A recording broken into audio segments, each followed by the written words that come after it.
à force d'acculer quelqu'un, la personne finit par prendre une position hostile. Et l'Iran vient de faire quelque chose encore qui fait peur aux Occidentaux, qui fait peur à tous ceux qui veulent effectivement à l'Iran. C'est lors d'un défilé. L'Iran vient de dévoiler un nouveau drone avec une capacité énorme et un nouveau missile balistique qui fait peur à l'Occident. Je vais vous donner tout à l'heure les caractéristiques de ces nouvelles armes iraniennes.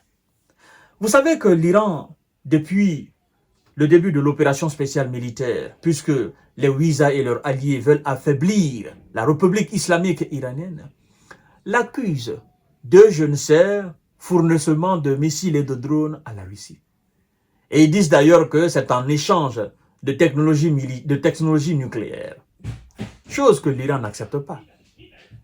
Vous comprenez, mesdames et messieurs? Alors, l'Iran a toujours nié. L'Iran dit, nous n'avons pas besoin de fournir des drones et des missiles à la Russie. Mais les Ouïza disent net.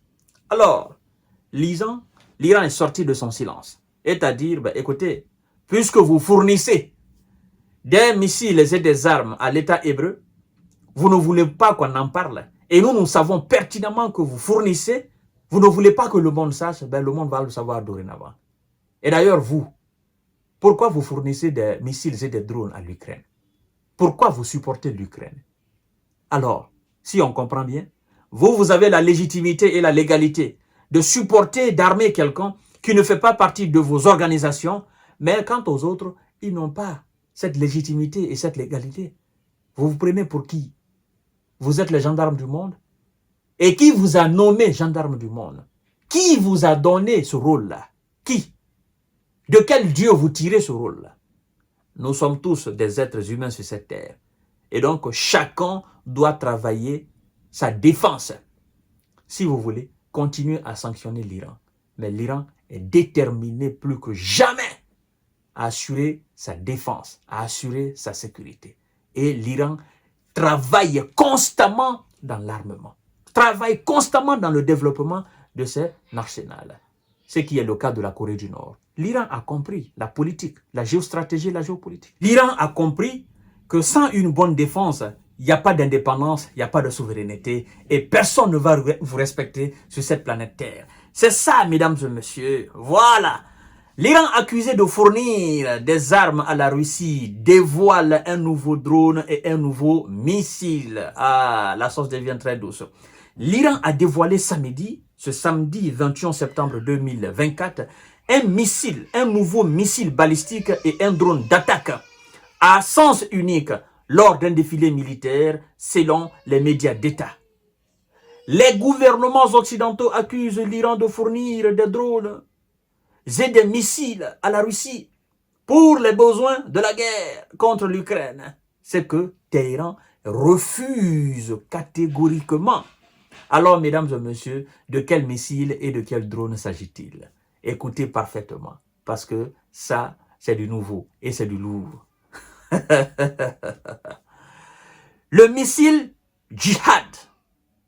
Le missile Jihad. J-I-H-A-D. Le missile Jihad. À propergol solide a été conçu et fabriqué par la branche aérospatiale des gardiens de la révolution, l'armée idéologique de la République islamique, est à une portée opérationnelle de 1000 km, a indiqué l'agence de presse IRNA. Le drone Shahed 136B, 136B, est une version améliorée du Shahed 136, avec de nouvelles fonctionnalités et un rayon d'action de plus de 4000 km, a ajouté l'agence.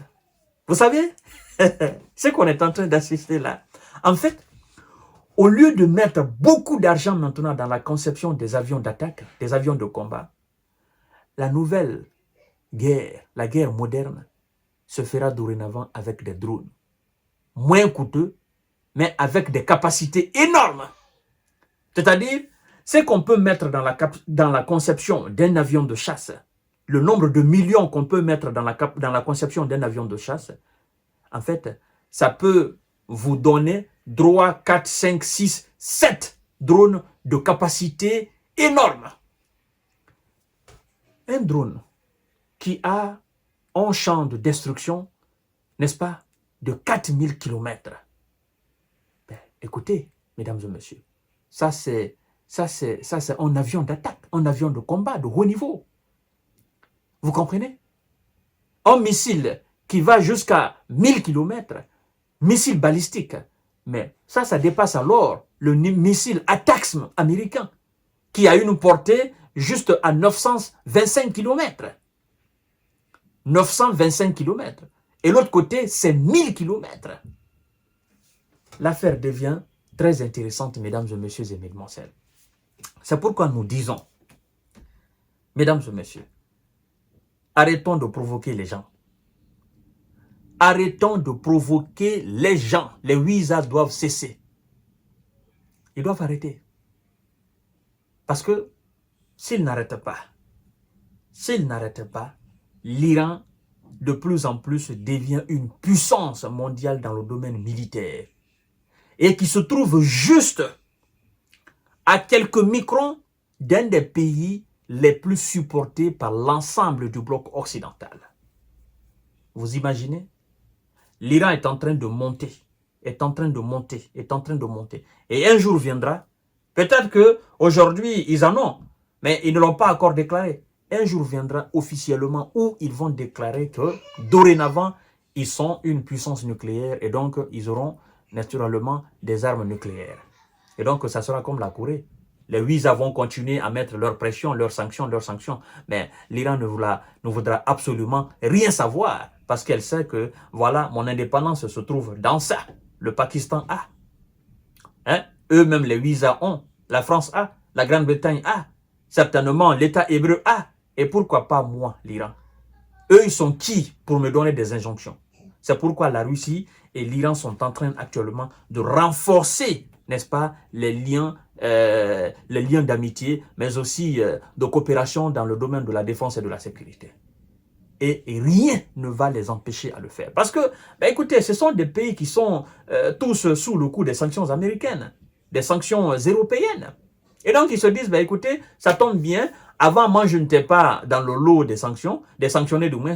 Maintenant que je suis dans ce lot-là, ben, tous ceux qui vivent aussi sous le coup des sanctions de ces mêmes gens, nous allons travailler ensemble. Et du coup, ça fait mal à qui?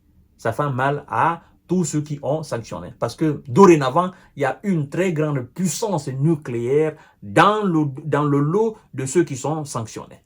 Et voilà, mesdames et messieurs, à force de sanctionner tout le monde, vous finissez par vous sanctionner vous-même. Certainement, un jour viendra où ils vont se dire, ben, écoutez, il faut annuler toutes ces sanctions contre la Russie pour que la Russie reste dans le cadre où nous étions dans cette ONU-là, dans ce Conseil de sécurité. Nous sanctionnons les Irans, nous sanctionnons, n'est-ce pas, la Corée du Nord. Mais voilà, vu que nous avons à un moment donné sanctionné la Russie, il faut annuler toutes ces sanctions-là. Ben, sinon, ça fait maintenant quelque chose de 3 ans. La Russie continue toujours sur les sanctions. Et elle continue toujours son opération spéciale militaire. C'est comme si de rien n'était. Eux-mêmes, ils sont assujettis à la Russie. Ils dépendent de cette même Russie dans un certain nombre de domaines. Et donc, c'est le cas aujourd'hui de l'Iran. L'Iran ne veut rien savoir. Est en train de mettre du pognon dans la conception de ces trucs-là. Et ben, écoutez, si l'Iran a besoin de coups de main, ben, fortement, ils vont demander la Russie. Ils vont demander la Chine. Ils vont demander la Corée du Nord. Évidemment. C'est ça. C'est ça. La Corée du Nord sert d'exemple pour l'Iran. Voilà, mesdames et messieurs. Je vous donne rendez-vous certainement tout à l'heure pour notre série d'informations décortiquables. Merci beaucoup. Et surtout, je vous souhaite un excellent week-end. Je vous aime.